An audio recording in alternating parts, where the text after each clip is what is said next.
Lección 4. Para el 28 de abril de 2018. La salvación y el tiempo del fin. Sábado 21 de abril. Para memorizar. En esto consiste el amor. No en que nosotros hayamos amado a Dios, sino en que Él nos amó a nosotros, y envió a su Hijo en propiciación por nuestros pecados. Primera de Juan 4, 10. Una diferencia fascinante pero crucial entre el cristianismo y las religiones no cristianas es que, si bien éstas enfatizan lo que sus fundadores les han enseñado, no enfatizan lo que sus fundadores han hecho por ellos. Y eso es porque, más allá de lo que sus fundadores pudieron haber hecho, no podrían salvarlos. Todo lo que estos líderes pudieron hacer fue tratar de enseñar a la gente cómo salvarse a sí misma. En contraste, los cristianos enfatizan no solo lo que Jesús enseñó, sino también lo que hizo, porque lo que Cristo hizo provee el único medio por el que somos salvos. La encarnación de Cristo, Romanos 8, 3, su muerte en la cruz, Romanos 5, 8, su resurrección, Primera de Pedro 1, 3, y su ministerio en el cielo, Hebreos 7, 25. Solo son los actos lo que nos salva. Indudablemente, no hay nada en nosotros mismos. Si ustedes reúnen todo lo bueno, santo, noble y amable en el hombre, y luego lo presentan ante los ángeles de Dios como si desempeñara una parte en la salvación del alma humana o como un mérito, la propuesta sería rechazada como una traición. Domingo 22 de abril. El amor del Padre. No mucho antes de la cruz, Jesús habló con su círculo íntimo sobre el modo en que las personas pueden ir al Padre a través de él. Fue allí cuando Felipe dijo: Señor, muéstranos el Padre, y nos basta. Juan 14, 8. ¿Cómo le respondió Jesús a Felipe? Juan 14, 9. Esta respuesta que nos muestra acerca del Padre, y qué conceptos erróneos sobre Dios debería despejar. Algunos dicen que el Dios del Antiguo Testamento es un Dios de justicia en comparación con el del Nuevo Testamento, que está lleno de misericordia, gracia y perdón. Hacen entre los dos una distinción que no es válida. Es el mismo Dios, con los mismos rasgos, tanto en el Antiguo Testamento como en el Nuevo. Una de las razones por la que Cristo vino a este mundo fue para revelar la verdad acerca de Dios el Padre. A lo largo de los siglos, se habían generalizado ideas equivocadas acerca de él y de su carácter, no solo entre los paganos, sino también entre la nación escogida por Dios. La tierra quedó a oscuras por causa de una falsa interpretación de Dios. Para que pudiesen iluminarse las lóbregas sombras, con el fin de que el mundo pudiera ser traído de nuevo a Dios, debía romperse el poder engañoso de Satanás deseado de todas las gentes. Página 13. Dios no cambia. Si conociéramos bien todos los hechos que rodearon los acontecimientos del Antiguo Testamento, descubriríamos que Dios es igual de misericordioso en ambos testamentos. La Biblia declara: Dios es amor. Primera de Juan 4, 8, y Dios no cambia. Jesucristo es el mismo ayer, y hoy, y por los siglos. Hebreos 13, 8. Recuerda, también, que fue el Dios del Antiguo Testamento el que pendió de la cruz. Este Dios también es lento para la ira. Es fiel, compasivo y misericordioso. Y está lleno de amor. Éxodo 34, 6, 7. Dios tiene un amor infalible. Salmos 143, 8, y se deleita en sus seguidores. Salmos 147, 11. Dios planea darle prosperidad y esperanza a la gente. Jeremías 29, 11. En su amor, ya no reprende sino que se regocija por su pueblo con cantos. Sofonías 3, 17. Esto, y mucho más, es Dios el Padre. Piensa en el hecho de que Jesús representa a Dios el Padre. Porque es una verdad tan maravillosa y esperanzadora, especialmente para aquellos que, a veces, podrían tener miedo de Dios. Lunes 23 de abril. El amor de Cristo. El pecado separó a la raza humana de Dios. Un abismo incipiente se abrió entre ellos, y a menos que ese abismo se cerrara, la humanidad estaría condenada a la destrucción eterna. El golfo era profundo y peligroso. Se necesitaba algo totalmente increíble para resolver el problema del pecado y reunir a la humanidad pecadora con un Dios justo y santo.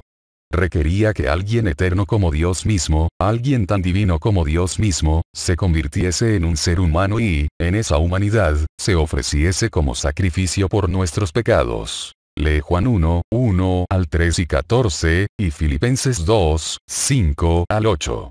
¿Qué nos enseñan estos textos acerca de quién es Jesús? Cristo era eterno y no dependía de nadie ni de nada para su existencia. Él era Dios. No la mera apariencia exterior de Dios, sino Dios mismo. Su naturaleza esencial era divina y eterna. Jesús retuvo esa divinidad, pero se convirtió en ser humano para guardar la ley en carne humana y morir como sustituto de quienes han violado la ley, que somos todos nosotros. Romanos 3, 23. Cristo se hizo humano, sin ninguna ventaja sobre los demás seres humanos. Guardó la ley de Dios no mediante su poder divino e interno, sino confiando en el mismo poder divino y externo disponible para cualquier otro ser humano. Jesús era completamente Dios y completamente humano. Esto significa que el que sostiene todas las cosas con la palabra de su poder, Hebreos 1, 3, era el mismo que fue hallado como un niño acostado en el pesebre, Lucas 2, 16. Significa que el que es antes de todas las cosas, y todas las cosas en él subsisten. Colosenses 1, 17, es el mismo que, como niño humano, crecía en sabiduría y en estatura, Lucas 2, 52. Esto significa que aquel sin quien nada de lo que ha sido hecho, fue hecho. Juan 1, 3, es el mismo al que mataron colgándolo de un madero. Hechos 5, 30. Si todo esto nos revela el amor de Cristo por nosotros, y el amor de Cristo por nosotros no es más que una manifestación del amor del Padre por nosotros, entonces no es de extrañar que tengamos tantas razones para regocijarnos y ser agradecidos. Lee Romanos 8, 38 y 39. ¿En qué medida lo que leímos en el estudio de hoy nos da poderosas razones para confiar en lo que Pablo nos dice aquí? Martes 24 de abril. El amor del Espíritu. El Espíritu Santo ha sido incomprendido, casi tanto como el Padre. Algunos teólogos creen que el Espíritu es el amor entre el Padre y el Hijo. En otras palabras, que el Espíritu es mero afecto entre el Padre y el Hijo. Esto lo reduce a una relación entre dos miembros de la deidad y niega que Él sea un miembro de ella por sí mismo. Las Escrituras, sin embargo, revelan su personalidad. Los cristianos se bautizan en su nombre junto con los del Padre y del Hijo. Mateo 28, 19. El Espíritu glorifica a Cristo, Juan 16, 14, y convence a la gente, Juan 16, 8. Se lo puede agraviar, Efesios 4, 30. Es consolador, Juan 14, 16, abogado defensor y consejero. Enseña, Lucas 12, 12, intercede, Romanos 8, 26, y santifica, Primera de Pedro 1, 2. Cristo dijo que el Espíritu guía al pueblo a toda verdad, Juan 16, 13. En síntesis, el Espíritu Santo es Dios, como lo son el Padre y el Hijo. Juntos, son un solo Dios. Todo lo que el Espíritu hace revela el amor divino. ¿Cuáles son algunas de las cosas que hace? Lucas 12, 12. Juan 16, 8 al 13. Hechos 3, 2. La mayor evidencia de que el Espíritu Santo es Dios es la encarnación de Cristo. Jesús nació del Espíritu Santo, Mateo 1, 20.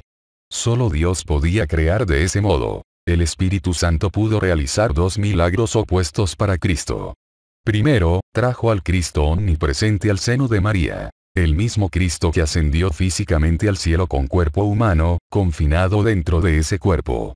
En segundo lugar, el Espíritu vuelve a traer al Cristo confinado por su humanidad y, en otro milagro inexplicable, hace que esté presente para los cristianos de todo el mundo. De modo que el Espíritu Santo, junto con el Padre y el Hijo, está trabajando en nuestro favor. La divinidad se conmovió de piedad por la humanidad, y el Padre, el Hijo y el Espíritu Santo se dieron a sí mismos a la obra de formar un plan de redención. Consejo sobre la salud, página 219. El Padre, el Hijo y el Espíritu Santo nos aman de igual modo y trabajan con el fin de salvarnos para el reino eterno de Dios. ¿Cómo podremos descuidar una salvación tan grande? ¿Cuánto consuelo podemos obtener del hecho de que el Padre, el Hijo y el Espíritu Santo trabajan juntos por nuestro bienestar eterno? Miércoles 25 de abril. La seguridad de la salvación. Algunos adventistas del séptimo día se preguntan si serán salvos. Les falta seguridad y anhelan conocer su futuro, en términos de vida eterna. Se esfuerzan por ser buenos y, sin embargo, se quedan cortos. Miran introspectivamente y es poco lo que encuentran que los anime en su experiencia de vida. Cuando vemos la inmensa brecha entre el carácter de Jesús y el nuestro, o cuando leemos un versículo como estrecha es la puerta, y angosto el camino que lleva a la vida, y pocos son los que la hallan Mateo 7:14, quien no tiene momentos en los que se pregunta si lo logrará.